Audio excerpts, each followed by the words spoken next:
Welcome to the RaceLenz channel. In today's video, I'm going to be showing you guys how to replace your fuel pump on your 2005 C55 AMG. This fuel pump is cross-compatible with CLK550s as well as CLK55s, but this video should be applicable to a lot of other Mercedes of this similar generation. If you guys follow my social media, you know that this car recently died on me in the middle of the road. It was driving perfectly fine, and it was a little low on fuel, and I came to a quick and abrupt stop, and the car started misfiring and running really badly, almost like it was camped. It looked like sounded fire, so I can't even lie. But anyways, it turned off on me entirely after a couple seconds, and when I went to turn the car back on, it would simply crank and it would not fire up. So after that, I went ahead and purchased a Mercedes-Benz Pacific scanner, which allowed me to pull live data from the car's ECU, and I came to the conclusion that this car needs a fuel pump, so let's go ahead and get right into it. All right, the first thing you're gonna wanna do is go ahead and disconnect the battery, since we are gonna be working with the fuel pump and its electrical connectors.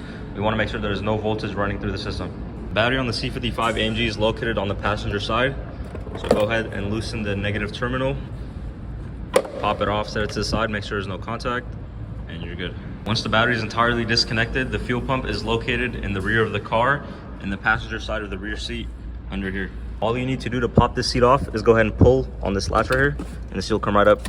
The fuel pump cover consists of 6 8mm bolts, so go ahead and remove those. Once those bolts are removed, this is going to be a little stuck on here, so all you need to do is go around it with a flathead to break the seal, and it should come right off like so.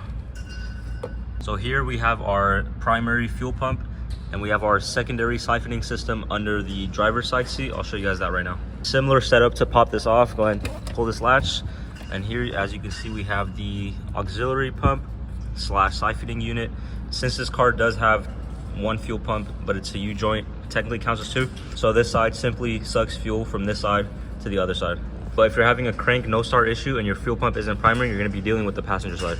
This ring that securely fastens the fuel pump in place is super difficult to get off by hand. So what you wanna do is get a flathead to catch these grooves and hit it with a hammer, and it should slip right off.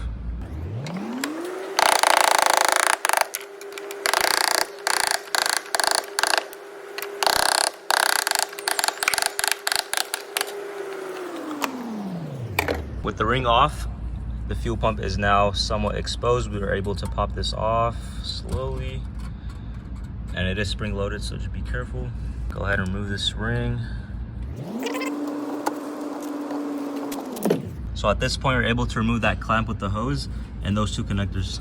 I wasn't too sure how to disconnect the wires, so let's go ahead and open our new fuel pump just to get a good idea of how they work.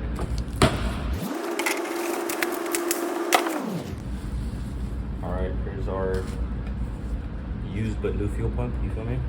This is one of the hoses that we need to remove. All right, if you guys are wondering how to get this elbow off, what you want to do is go ahead and press in the little half circular thing, this right here, and it'll come right off. All right, once your two wiring connectors are disconnected, go ahead and grab your other fuel pump and pop this hose off so you can insert the new fuel line. Go ahead and do the same for the fuel pump in here. Press that inwards. With that hose off, this fuel unit should just come right up. Just gotta kind of finesse it out. Pull the wires out the way. Slowly. There is gonna be some fuel in it, so just make sure you have a rag nearby and or somewhere to put it. Oh shit. Let it drain out so you don't make a mess. Be quick and get it out. All right, with the pump out, as you can see, the OEM pump actually has its own connector, while this one has a slightly different connector, but it shouldn't matter because the only thing we're looking for is this main connector being the same, and they are. So let's go ahead and install the new one. All right, go ahead and bring the fuel pump into the car, insert the float first, and then slowly drop down the fuel pump unit like so. At this point, go ahead and grab your wires. Go ahead and insert your main fuel pump. There you go. Start to click. These lines over here are what bring fuel from the auxiliary pump / gas tank. These just go ahead and click in. Okay, we got one in there, second one in there. The last thing you want to do is Go ahead and plug in your wire and we should be all set. Let's go ahead and put the ring back on. Go ahead and bring the cap. Cap goes on like so. Get that ring. Make sure you don't cross thread it on accident.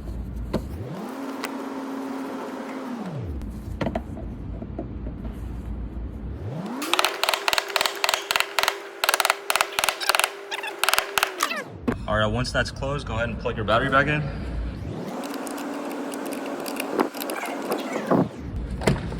At this point, we should be able to hear the fuel pump prime, and if you don't, just go ahead and kill yourself.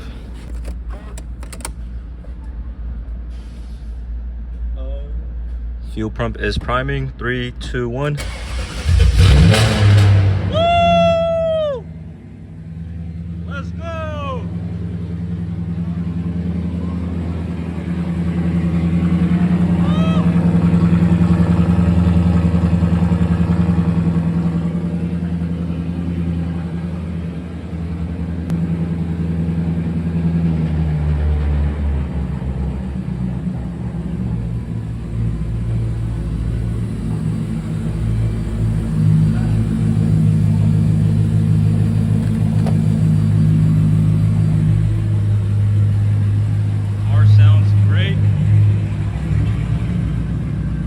Idling normal. Okay, let's go ahead and let it warm up fully, give it a few revs, and make sure everything's good. All right, I'm back. The car's a little more warmed up. Woo! This shit sounds beautiful. Holy shit. All right, once you confirm that the car is back running, go ahead and put the cap back on and insert the bolts. All right, with the cover tightened, go ahead and put the seat back in. And you're all set. Let's take the car for a little test drive.